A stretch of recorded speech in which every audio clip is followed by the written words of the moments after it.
আজকে হচ্ছে 150 ml হাসনা হেনা ফুলের পারফিউম বানাবো। অনেক আছে ফুলের মধ্যে হাসনা হেনা ফুলটা পছন্দ করে, কারণ এই ফুলের গানটা অনেক মিষ্টি এবং ভালো লাগে, এবং এই ফুলের গুলা খুব ভালো হচ্ছে লাস্টিং করে। ফুলের যে পারফিউমগুলো এগুলো কিন্তু লাস্টিং খুবই ভালো।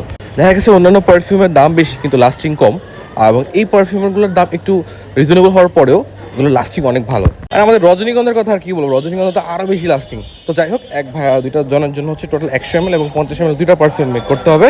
তো আমি একসাথে বানাচ্ছি। আর আমাদের পারফিউমগুলো একটু সময় লাগে, বুক অর্ডার দিলেও একটু সময় লাগে হাতে পাইতে, কারণ হচ্ছে আমাদের প্রতিটা পারফিউম আলাদা আলাদাভাবে তৈরি করতে হয়। নর্মালি হচ্ছে আমাদের অন্যান্য পারফিউমগুলো একসাথে তৈরি করে রাখা যায়, কিন্তু এই পারফিউমগুলো আলাদা আলাদা মানুষের জন্য আলাদা আলাদাভাবে তৈরি করতে হয়, কারণ এক একজনের চাহিদা এক এক রকম।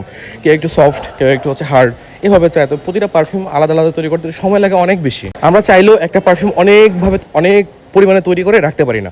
এই নিয়ে অনেকের অনেক প্রশ্ন, যেমন কালকে একজন প্রশ্ন করতেছে যে ভ্যাম্পায়ার ব্লাডের থেকে কি রক্তের মতো ব্যান আসে কিনা। আমি তো শুনে অবাক, কি কয় এটা।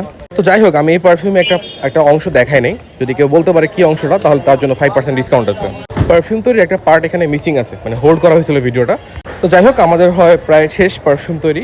এখন হচ্ছে 100 ml এবং 50 ml বোতলটা হচ্ছে ফিল আপ করা হচ্ছে। তো আপনাদের এই ধরনের পারফিউম প্রয়োজন হলে আমাদের ইনবক্সে মেসেজ করুন, অথবা ইমোতে মেসেজ করুন।